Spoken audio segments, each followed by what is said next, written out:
இதை இதை வேறு இடத்தில், அதாவது உங்கள் தரப்பில் இல்லை, மற்ற இடத்திலிருந்து கேள்விப்பட்டது போல தோன்றுகிறது.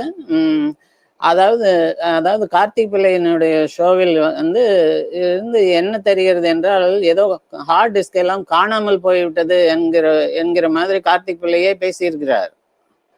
அதனால் அது கார்த்திக் பிள்ளை என்பவர் பள்ளியினுடைய ஸ்போக்ஸ் பர்சன் அப்படிங்கிறது ஓரளவுக்கு யாவருக்கும் தெரிந்ததே. அவரே சொல்லியிருக்கிறார், நான் பள்ளியினரை பார்த்தேன், நேரில் பார்த்து பேசுகிறேன் என்று அவரே சொன்னார். அதில் ஒன்றும் தவறு இல்லை. அவர் வந்து பள்ளிக்கூடத்தின் ஸ்போக்ஸ் பர்சனாக இருப்பதில் அவரே சொல்லியிருக்கிறார், நான் பள்ளிக்கூடத்து ஆட்களை பேசுகிறேன் என்று சொன்னார். அவருடைய ஷோவிலேயே அந்த ஹார்ட் டிஸ்க் எல்லாம் காணாமல் போய்விட்டது, போன் காணாமல் போய்விட்டது என்பதை அவரே சொல்லியிருக்கிறார். இங்கு எனக்கும் ஒரு சந்தேகம் உள்ளது.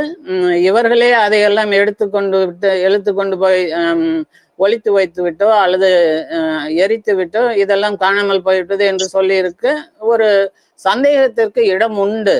புரியுறதா? நீங்கள் சந்தேகப்படுவதில் எந்த விதமான ஆச்சரியம் இல்லை. அதாவது அதுக்கு ஒரு 10% 20% சான்ஸ் இருக்கிறது. ஆனால் அந்த அளவுக்கு மோதல்கள் வந்திருக்கும் என்றும் நினைக்கிறேன். அதனால் இதில் உண்மை என்ன என்று எனக்கு தெரியவில்லை. அதற்கு போலீஸ்காரங்கள் தான் நன்றாக விசாரித்து சொல்ல வேண்டும். எனக்கும் அந்த சந்தேகம் இருக்கிறது அனுரா. நான் உங்கள் கட்சி தான் இந்த விஷயத்தில். வடிவேல் அனுரா, அதாவது நாம் இப்போது கார்த்திக் பிள்ளையை பற்றி பேசுகிறோம். விஷயம் என்னவாக இருக்கலாம் என்று யோசனை செய்கிறோம். நான் இது குறித்து மறுபடியும் சொல்கிறேன். நாளைக்கே நான் ரவியிடம் பேச வேண்டும் என்றால் 4 பேரிடம் சொல்லி அனுப்பி ரவியிடம் நான் பேச வேண்டும் என்று சொன்னால் என்னால் பேச முடியும். ஆனால் நான் பேச மாட்டேன். ஏனென்றால் அது என்னுடைய நிலையை பாதிக்கும். நான் ஒருதலை பட்சமானவனாக ஆகிவிடுவேன். அதனால் நான் ரவியிடம் பேசியவனே அல்ல, பேச முயற்சியும் செய்யவில்லை. யாரையும் நீங்கள் போய் பேசி எனக்கு சொல்லுங்கள் என்று சொன்னதும் இல்லை. புரிகிறதா? இந்த இடத்தில் உங்களை போலவே நான் இருக்கிறேன். 98% உங்களை போலவே இருக்கிறேன். ஒரு 2% கொஞ்சம் டிஃபரன்ஸ் உண்டு. ஏனென்றால் நான் லோக்கல் ஆள். ஐயா, நீங்க ரவிக்குமாரோடு பேச முடியாது. சரி, ஸ்ரீமதி அம்மாவோட பேசலாமே. நான் பேச மாட்டேன். ஸ்ரீமதி அம்மாவுடன் பேச மாட்டீங்களா? ஸ்ரீமதி அம்மாவின் எனக்கு வந்து அறிமுகம் இல்லை. அவர் என்னை நம்ப மாட்டார். ஸ்ரீமதி அம்மாவிடம் நான் பேச மாட்டேன். ஸ்ரீமதி அம்மா, நீங்கள் கேட்டதனால் சொல்கிறேன், உண்மையை சொல்வார் என்று நான் எதிர்பார்க்கவே மாட்டேன். கார்த்திக் பிள்ளை என்பவர் பள்ளிக்கூடத்திற்காக பேசியவர். பள்ளிக்கூடத்திடம் பணம் வாங்கி இருக்கிறாரா என்றால் அதிலும் தவறில்லை. பணம் வாங்கி, ஏனென்றால் அவர் ஸ்போக்ஸ் பர்சன். சம்பளம் வாங்கிக் கொள்ளலாம், ஒரு தொகை வாங்கிக் கொள்ளலாம். அதில் எந்த விதமான இதுவும் கிடையாது. ஏன்னா லாபியிஸ்ட் என்று சொல்கிறார்கள். அமெரிக்காவில் ஒவ்வொரு கம்பெனிக்காகவும் பேசுபவர்களுக்கு ஒரு தொகையோ ஒரு இதுவோ சம்பளமோ கொடுப்பார்கள். பள்ளி நிர்வாகம் குறுக்கிட மன்னிக்கணும். ஒரு ஆட் ஆன் பாயிண்ட் தான். இப்போ இவன் கார்த்திக் பிள்ளை வந்து பணம் வாங்கிட்டு பேசுறான் அப்படிங்கறதுனால நம்ம கோவப்படுறோம் அப்படின்னா, ஓப்பனா ஒரு 17 வக்கீல் வந்துட்டு பணம் வாங்கிட்டு தானே வர்றாங்க. இப்ப ரவிக்குமாருக்கு ஆதரவா 17 வக்கீல் உச்ச நீதிமன்றத்தில் ஆஜராகன்னு சொன்னாங்க. அவங்க எப்படி வந்தாங்க? சும்மாவும் வருவாங்க, பணம் வாங்கிட்டு தானே வராங்க. ஒவ்வொரு கேஸ்லயும் வக்கீல் வருவான். இந்த பக்கம் ஒரு வக்கீல் இருக்கா, அந்த பக்கம் ஒரு வக்கீல் இருக்கா. 2 வக்கீலும் பணம் வாங்கிட்டு தான் வேலை பார்ப்பாங்க. அப்போ வக்கீல் வந்து நம்ம ஏதாவது தப்பா சொல்ல முடியுமா?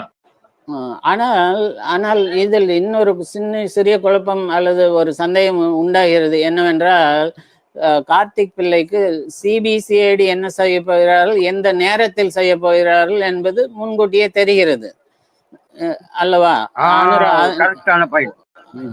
அதாவது ஓரளவுக்கு முன்கூட்டியே தெரிகிறது. எப்படி தெரிகிறது என்றால், அநேகமாக யாரோ ஒருவர் சிபிசிஐடிக்குள் கார்த்திக் பிள்ளைக்கு மெசேஜ்களை பாஸ் பண்ணுகிறார்கள் என்று நினைக்கிறேன். அதில் அவர்கள் மெசேஜ்களை பாஸ் செய்கிறார்கள் என்றால் அவருக்கு கான்டாக்ட் உண்டு. அவருக்கு யாரோ ஒருவர் அங்கு இருக்கிறார். அது சட்ட விரோதமா என்றால் அதை ப்ரூவ் செய்ய முடியாது. அது ஓப்பனா சொல்லிடுறேன். அது என்ன நடந்துச்சுன்னு ஓப்பனாவே சொல்லிடுறேன். இது கேள்வியா வைக்காம நான் பதிலாவே கொடுத்துட்றேன். அப்போ இந்த புரோக்கர் பிள்ளைய வந்துட்டு கூட்டிட்டு போய் விசாரிக்கிறாங்க, விசாரணை பண்றாங்க. நீ ஏன் இப்படி தொடர்ந்து வீடியோ போடுற அப்படின்னு. அப்போ எனக்கு என்ன, வீடியோ போட்டா 4 வியூஸ் வரும், அதுக்கு 4 காசு வரும், அதுக்கு தான் பண்றேன். எனக்கு வேற யார் மேலயும் பற்று கிடையாது. ரவிக்குமாரோ, சாந்தியோ, இல்ல இந்த பக்கம் ஸ்ரீமதியோ, ஸ்ரீமதியோட அம்மாவோ, அப்பாவோ யாரும் எனக்கு பழக்கம் இல்ல. நான் ஏதோ காசுக்காக தான் வீடியோ போடுறேன் அப்படின்னு சொல்லியிருக்கான். அப்போ நீ காசு குடுத்தா என்ன வேணாலும் பண்ணுவியா? பண்ணுவேன் அப்படின்னு சொல்லியிருக்கான். அப்போ ஆமா. அறிமுகப்படுத்தி விட்டுட்டாங்க. அப்போ இத வந்துட்டு இதுக்கு இந்த புரோக்கர் வேலை பார்த்தது அந்த இடத்துல போலீஸ் தான். காக்கி சட்டை தான். விசாரணைக்கு கூட்டிட்டு போன இடத்துல அந்த புரோக்கர் பிள்ளைய புரோக்கரா மாத்துனது இந்த காக்கி சட்டை போட்ட போலீஸ் தான். அப்போ நீ இந்த மாதிரி பேசு, உன்னை யாரும் கண்டுக்க மாட்டாங்க. நாங்களும் கைது பண்ண மாட்டோம். எதிரிகளும் உனக்கு கம்மியாவாங்க. நீ செல்வி பக்கம் பேசுனீன்னா அவங்க வீட்டுல ஒண்ணும் இல்ல. அவங்க கையில இருந்து எதுவும் தர முடியாது. இவங்க பணக்காரங்க. நீ போனீன்னா மாசம் இவ்வளவுன்னு வாங்கிக்கலாம் அப்படின்னு இந்த போலீஸ் தான் வந்து அந்த விசாரிக்க கூட்டிட்டு போன போலீஸ் தான் இவனை வந்து அந்த மாதிரி கனெக்ஷன் கொடுத்திருக்கு 2 பேத்துக்கும்.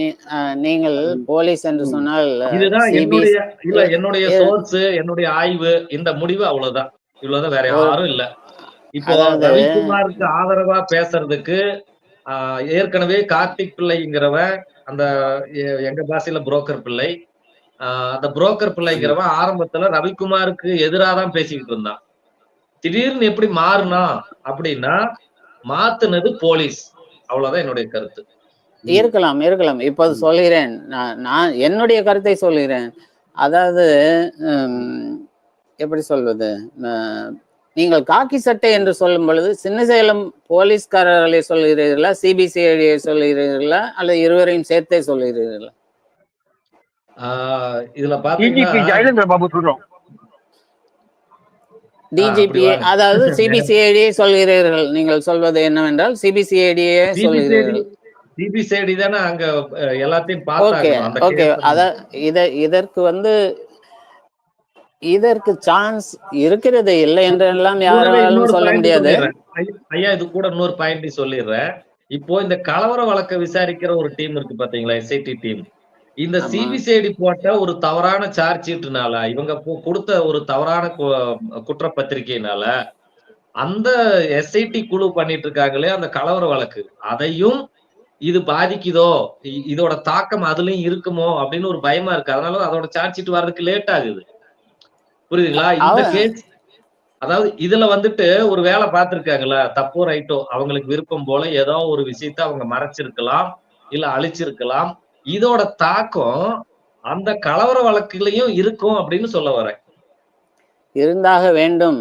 ஏனென்றால் இரு வழக்குகளும் சம்பந்தப்பட்டவை. முதலில் தொடக்கத்தில் வேறு மாதிரி இருந்தாலும் ஒரு கொஞ்சம் ப்ராக்ரஸ் ஆன பிறகு இரண்டு கேஸ்களும் சொல்லிட்டாங்க.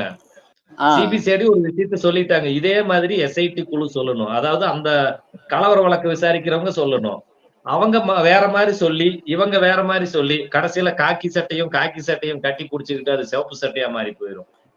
இல்லை, அவர்கள் என்ன செய்வார்கள் என்றால், கேஸ் இரண்டும் ஓரளவுக்கு ப்ராக்ரஸ் ஆன பிறகு ஒரு கேஸும் இன்னொரு கேஸும் இணைய தொடங்கும், அல்லது அவர்கள் இணைய துணிவார்கள். பள்ளிக்கூடத்து ஸ்கூல் ஓனர்ஸ் வந்து இப்பொழுது அந்த குழப்பத்துலதான் கலவர வழக்க இன்னும் சார்ஜ் ஷீட் கொடுக்காம இருக்காங்க. பள்ளிக்கூடத்து ஆட்கள் அதுக்கு சார்ஜ் ஷீட் வேண்டும் என்று துரிதப்படுத்துவதே இரண்டையும் ஒருங்கிணைக்க வேண்டும் என்கிற நோக்கம் என்று நான் கருதுகிறேன். அது அவர்கள் செய்வது மிக மிக கரெக்ட் தான். ஏனென்றால் இந்த சார்ஜ் ஷீட் வெளிவரவில்லை, எல்லோரும் எதை வேண்டுமானாலும் பேசிக்கொண்டிருக்கிறீர்கள். நாங்கள் எங்கள் பிசினஸை பார்க்க வேண்டும், எல்லாவற்றையும் செய்ய வேண்டும், நாங்கள் ஃப்ரீ ஆக வேண்டும். இன்றும் நான் குற்றவாளிகளாகவே கருதப்படுகிறோம். எங்கும் எங்களால் போக முடியவில்லை, எங்களால் எதுவும் செய்ய முடியவில்லை, சார்ஜ் ஷீட்டை போடுங்கள், கொண்டு வாருங்கள் என்றுதான் அவர்கள் துரிதப்படுத்துகிறார்கள். துரிதப்படுத்துவது நல்லது இல்லை. சார்ஜ் ஷீட் அவங்க அப்படி அழுத்தம் கொடுத்திருந்தா சார்ஜ் ஷீட் போட சொல்லி எப்போ 4 மாசத்துக்கு முன்னாடியே சொன்னாங்கன்னு நினைக்கிறேன். இன்னும் ஒரு 2 மாசத்துல போடுங்க அப்படின்னு. இப்ப கிட்டத்தட்ட எத்தனையோ மாசம் கடந்து போச்சு, ஆனா இன்னும் சார்ஜ் ஷீட் வரல. அந்த அழுத்தம் ரவிக்குமார் தரப்பு கொடுக்கல. ஏன்னா அவங்களே வெயிட் பண்றாங்க. இப்ப கொடுக்காதையா, எல்லாத்தையும் கலந்து அடிச்சு நல்லா குழப்பி எடுத்து ரெண்டும் ஒன்னா செட் ஆகிற மாதிரி மாத்தி கொடுங்க அப்படின்னு அவங்களே ஏதோ பிளான போட்டுட்டு இருக்காங்கன்னு தோணுது. ஏன்னா இவ்வளவு நாள் அதாவது ஆகியும் ஏன் சார்ஜ் ஷீட் வருதுங்கிறாங்க, இன்னும் வரல. ஏன்னா அத அதை திருத்திக்கிட்டு இருக்கிறாங்க. இந்த சார்ஜ் ஷீட்டுக்கு தகுந்தாற் போல் அந்த சார்ஜ் ஷீட்டை திருத்தி மாத்தி மாத்தி எழுதுறாங்க. ஏன்னா ஆரம்பத்துல எல்லாம் சரியா எழுதியிருக்க வாய்ப்பு இருக்கு. அதாவது நீங்கள் நினைவது ஏன்னா நீங்கள் நினைப்பு இங்க நீ நீ இங்க 90% போலீஸ் வந்து ஒரு ஒரு சரியான முடிவை தான் எடுப்பாங்க. ஏதோ ஒரு மேல் அதிகாரிக்கு பயந்துதான் சில தவறுகளை மறைக்கிறதோ, திருத்துறதோ இதெல்லாம் நடக்கும். அப்போ விசாரணை பண்ணுன நிறைய போலீஸ் வந்து சரியான விசாரணையை நடத்தியிருப்பாங்க. முடிவ குடுக்கும்போது எல்லாத்தையும் திருத்த பார்ப்பாங்க. அந்த திருத்தல் தான் இப்ப நடந்துட்டு இருக்குதுன்னு நான் சொல்றேன்.